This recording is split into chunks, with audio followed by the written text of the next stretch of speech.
నమస్తే బ్రదర్, ఎలా ఉన్నారు?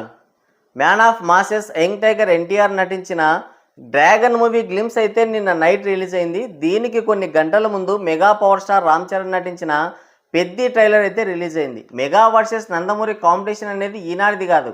మెగాస్టార్ చిరంజీవి అలాగే గాడ్ ఆఫ్ మాసెస్ నటసింహం నందమూరి బాలకృష్ణ సినిమాలు ఒకే రోజు రిలీజ్ అయితే 144 సెక్షన్ పెట్టిన రోజులు ఉన్నాయి. ఖచ్చితంగా కొట్టుకొని చావాల్సిందే.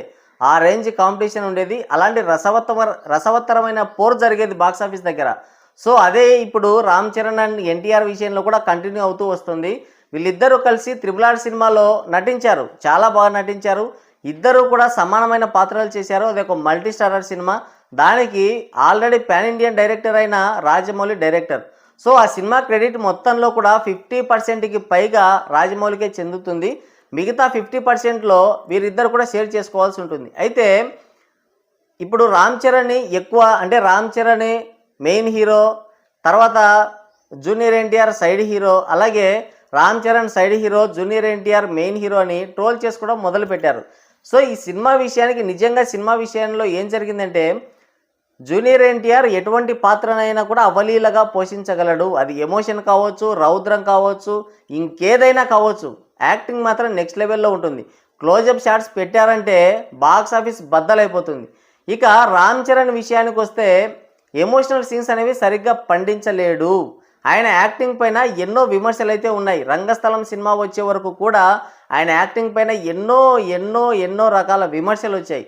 సో ఈ విషయం నేను కూడా చెప్పట్లేదు, విజేంద్ర ప్రసాద్ గారు అంటే RRR సినిమా రచయిత అయిన విజేంద్ర ప్రసాద్ గారే చెప్పారు. ఈ క్యారెక్టర్కి, భీమ్ క్యారెక్టర్కి న్యాయం చేయగలిగిన వ్యక్తి ఎన్టీఆర్ మాత్రమే. ఆ ఎమోషన్స్ని రామ్ చరణ్ పండించలేడు, తన వల్ల కాదు. అందుకనే భీమ్ క్యారెక్టర్కి జూనియర్ ఎన్టీఆర్ని తీసుకొని రామ్ క్యారెక్టర్కి రామ్ చరణ్ అయితే పెట్టుకున్నారు. ఈ విషయం మనం చెప్పట్లేదు, ఆయనే చెప్తున్నాడు. ఆ తర్వాత గేమ్ చేంజర్లో చూసుకుంటే వాళ్ళ అమ్మగారు అంజలి చనిపోయినప్పుడు అక్కడ ఆయన ఏదైతే ఆ ఎక్స్ప్రెషన్స్ ఇచ్చాడో, మీరు ఒకసారి గేమ్ చేంజర్ సినిమా చూడండి, చూసిన తర్వాతే మాట్లాడండి. సో ఒక హెల్దీ వాతావరణంలో ఉండవలసిన కాంపిటీషన్ని నెక్స్ట్ లెవెల్కి తీసుకెళ్లారనమాట. RRR సినిమా హిట్ అయింది. ఇద్దరు కూడా మంచిగా పర్ఫామ్ చేశారు. ఎవరి క్యారెక్టర్ వారికి బాగా పండింది. రామ్ చరణ్ క్యారెక్టర్ అయినా అలాగే జూనియర్ ఎన్టీఆర్ భీమ్ క్యారెక్టర్ అయినా కూడా నెక్స్ట్ లెవెల్లో పండింది. అందుకే సినిమా ఆరెంజ్ హిట్ అయింది. సో కానీ దాన్ని ఎక్కడికో తీసుకెళ్లారు. సైడ్ క్యారెక్టర్ అని ఒకరు, మెయిన్ క్యారెక్టర్ అని ఒకరు, ఇలా ఎక్కడికో తీసుకెళ్లారు. ఆ తర్వాత అక్కడి నుంచి వీరిద్దరి మధ్య పోటీ అనేది నెక్స్ట్ లెవెల్కి వెళ్ళిపోయింది. ఇక వీళ్ళ సినిమాలు వస్తున్నాయా? ఇక బాక్స్ ఆఫీస్ దగ్గర అప్పట్లో మెగాస్టార్ బాలకృష్ణ వీరిద్దరి మధ్యన ఎటువంటి కాంపిటీషన్ అయితే ఉండేదో దాన్ని మించిపోతుంది కాంపిటీషన్. సో ఇప్పుడు చూసుకుంటే RRR సినిమా తర్వాత వచ్చిన ఆచార్య సినిమా అంటే రామ్ చరణ్ నటించిన ఆచార్య అలాగే గేమ్ చేంజర్ రెండు కూడా అల్ట్రా ప్రోమాక్స్ డిజాస్టర్లు అయ్యాయి. కనీసం డే 1 ఓపెనింగ్స్ కూడా రాలేదు. అదే RRR సినిమా తర్వాత చేసిన ఎన్టీఆర్ చేసిన దేవరా సినిమాకి ఫ్లాప్ టాక్ వచ్చినా కూడా 550 నుంచి 600 కోట్ల గ్రాస్ కలెక్షన్స్ రాబట్టాడు ఎన్టీఆర్. కానీ ఆ తర్వాత వచ్చిన వార్ 2 సినిమా మాత్రం అట్టర్ ఫ్లాప్ అయింది. కానీ ఆ ఇంపాక్ట్ మాత్రం జూనియర్ ఎన్టీఆర్ పైన పడలేదు. ఎందుకంటే అది ఒక హిందీ సినిమా అన్నట్టుగానే ఆడియన్స్ చూశారు. అలాగే ఫ్యాన్స్ కూడా అంతే. దేవరా సినిమాకి ఫ్లాప్ టాక్ వచ్చిన చివరి వరకు నిలబడ్డారు. కానీ వార్ 2 విషయంలో పోతే పోయింది, ఉంటే ఉంది, చూడాలంటే చూడాలి, లేదంటే వదిలేయాలి అన్నట్టుగా వదిలేశారు. అట్టర్ ఫ్లాప్ అయిపోయింది సినిమా. అయినా అందులో విలన్గా చేయడం ఆయన చేసిన అతిపెద్ద మిస్టేక్. దాన్ని ఎవరు జీర్ణించుకోలేకపోయారు. పైగా హిందీ వాళ్ళ గురించి మనకు తెలిసిందే కదా. ఇక్కడ ఉన్నటువంటి హీరోల్ని ప్రభాస్కి పాన్ ఇండియన్ స్టార్ స్టేటస్ వచ్చిన తర్వాత తీసుకెళ్ళి ఆ సినిమాలు తీశారు. ఏమయ్యాయి? అదే ఆదిపురుష్ సినిమా తీశారు. ఎంత ఘోరమైన విమర్శలు, ట్రోలింగ్ జరిగింది పాపం ప్రభాస్ పైన.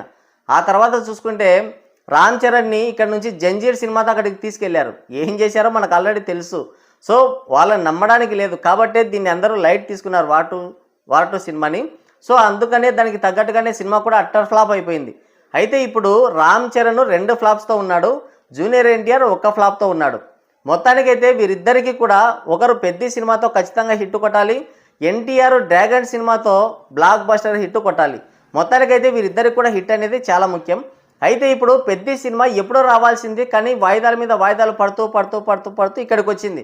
డ్రాగన్ సినిమా ఎప్పుడో వస్తున్నా కూడా ఎన్టీఆర్ బర్త్డే సందర్భంగా డ్రాగన్ గ్లిమ్స్ అయితే రిలీజ్ చేశారు. సో రెండు ఒకటేసారి ఒకరోజు తేడాతో రిలీజ్ అయ్యాయి. ఇక మళ్ళీ కాంపిటీషన్ అయితే మళ్ళీ స్టార్ట్ అయింది. ఇప్పుడు Peddi trailer versus dragon glimpse అన్నట్టుగా తయారైంది. అయితే ఈ రెండింటిలో ఏది బాగుంది, ఏది ఇంట్రెస్టింగ్గా ఉంది, ఏది పై చేయింది అన్నది ఇప్పుడు మాట్లాడుకుందాం.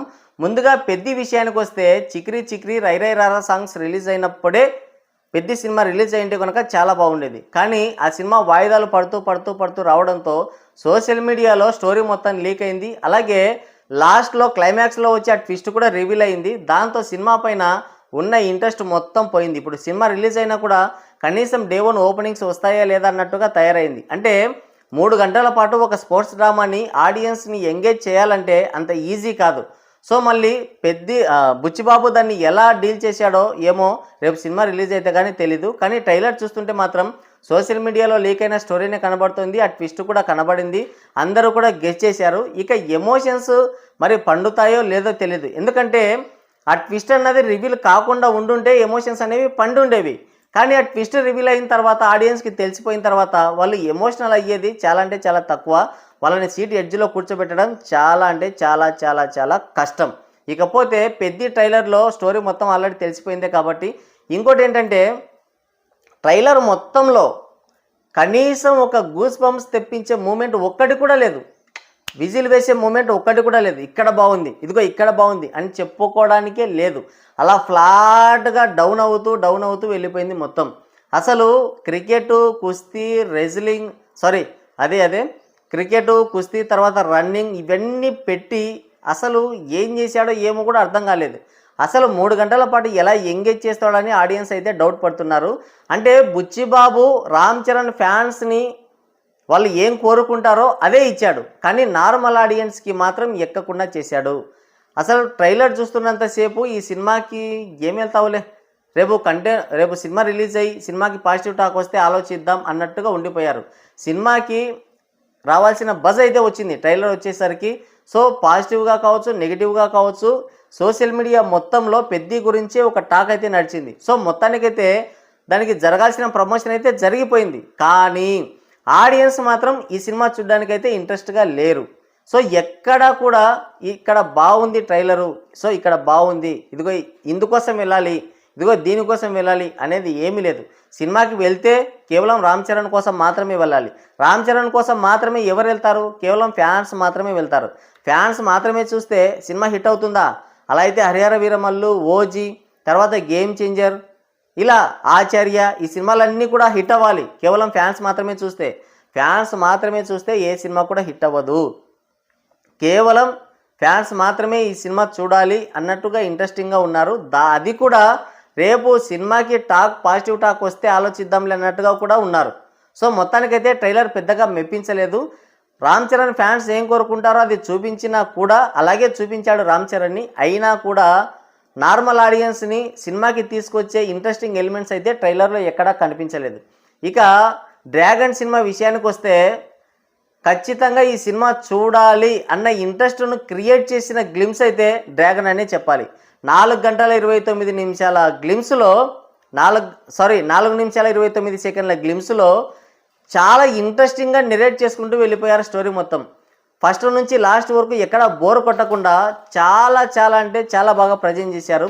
ఆ స్టోరీని నెరేట్ చేసిన విధానం కానీ, ఎన్టీఆర్ లుక్స్ కానీ, ఆయన ఎలివేషన్స్ కానీ, ఆయన డైలాగ్ డెలివరీ కానీ అసలు నెక్స్ట్ లెవెల్లో ఉంది. ఇంకోటి ఈ సినిమా కేజీఎఫ్, సలారు అలాగే ఉంది, రెండింటిని మిక్స్ చేసి కొట్టినట్టుగానే ఉంది అన్న టాక్ కూడా వినబడుతుంది. కానీ రేపు సినిమా రిలీజ్ అయితే ఇది మాత్రం గుర్తుపెట్టుకోండి, రేపు సినిమా రిలీజ్ అయితే మాత్రం కేజీఎఫ్, సలార్ సినిమాలు అసలు గుర్తుకే రావు. ఆ రేంజ్ ఎలివేషన్స్ ఇచ్చారు ఎన్టీఆర్కి.